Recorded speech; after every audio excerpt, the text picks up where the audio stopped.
Hi kids, my name is Rocky the Redbird, and today I will be reading Baseball on Mars by Rafael Rivera Jr. and Tim Hoppy, illustrated by Christina Rodriguez.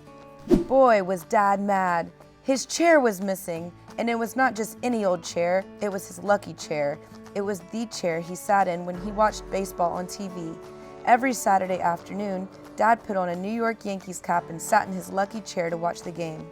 When a home run was hit, Dad would shout, "Adios, home run!" I think the whole Bronx could hear him. So you can imagine how angry he was when he went to sit down and the chair was not there.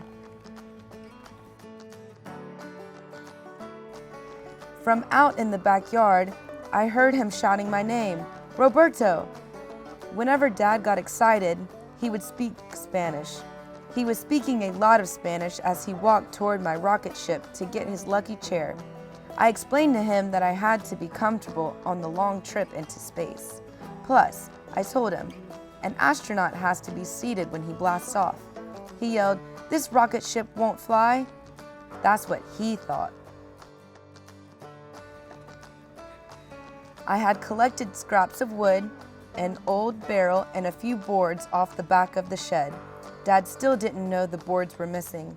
I nailed everything together according to diagrams I drew. If you looked at it just right, it looked like a rocket ship. Dad looked over the rocket and said, "You might have a problem getting off the ground. You're forgetting one little thing. You don't have an engine." Wow, Dad had no imagination. Dad always said that the farthest he would fly was to Puerto Rico. Not me. I'd go all the way to the stars. So I announced, "I'm blasting off today. Goodbye." Mom wished me good luck from the door. "You better take along a sandwich in case you get hungry on your trip," she said, and handed me a brown sack. "Where are you going?" Dad asked. "Mars, the red planet," I told him.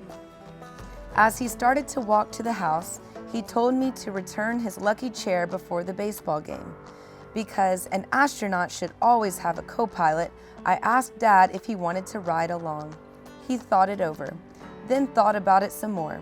Finally, after Mom kicked him in the shin, he said, "Yes, but only if I'm home in time for the Yankees-Red Sox game." "Great, climb aboard," I said. "The countdown's already begun." Dad sat in his lucky chair and I sat on his lap. 3, 2, 1, liftoff. The rocket ship shook. It rumbled. It rose up into the sky. The rocket's liftoff tipped over the chair. Dad rubbed the back of his head and asked, "Are we there yet?" I didn't have a chance to reply because an asteroid was heading our way. "Oh no, be careful," I yelled. "It's a pigeon," Dad said. The bump on Dad's head must have made him see things because he confused the asteroid was a pigeon. "Help me steer the ship," I shouted as I sat back on his lap. Dad grabbed the steering wheel. "Roberto, where did this come from?" I couldn't believe that at a time like this, with an asteroid plummeting toward us, Dad wanted to know where the steering wheel came from. It was the wheel from my little sister's baby stroller, but there was no time to explain anything. I said what any boy in this situation would say, "I don't know." Amazingly, the asteroid missed us, so on we flew. In outer space, there is no gravity. I explained to Dad that we were weightless and could float around inside the rocket. "That isn't true," he said. To prove I was right, I conducted an experiment. I picked up a small stone and said, "When I toss this stone into the air, it will just float around above our heads." I tossed the stone up, and guess what? I was wrong. Dad rubbed his nose where the rock had hit him. He looked up at the sky and said, "Please help me with this boy." Then he said, "I'm not an astronaut. I'm an astronut to be flying with you." "Well," I said, "this just proves that we should always wear space helmets." "Are we there yet?" Dad asked.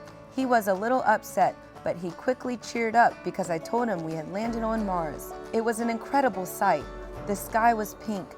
The soil was red. There were gigantic mountains, craters, and canyons. As we stepped out into the strange planet, Dad asked, "Where's the TV?" I couldn't believe that those were the first words ever spoken on Mars.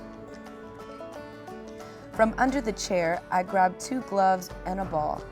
"Today's baseball game is on Mars," I said. "Catch!"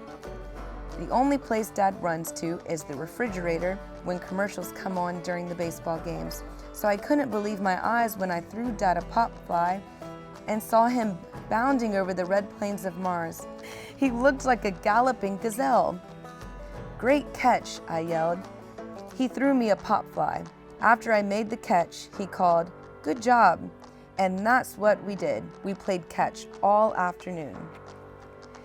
Dad and I discovered that we spoke the same language on Mars. We played catch until Mom called out, "Dinner time," as we stamped the red Martian dirt off our shoes and went in for dinner. Dad didn't mention the baseball game that he had missed on the TV. The following Saturday, Dad came down to breakfast carrying 2 gloves and a ball.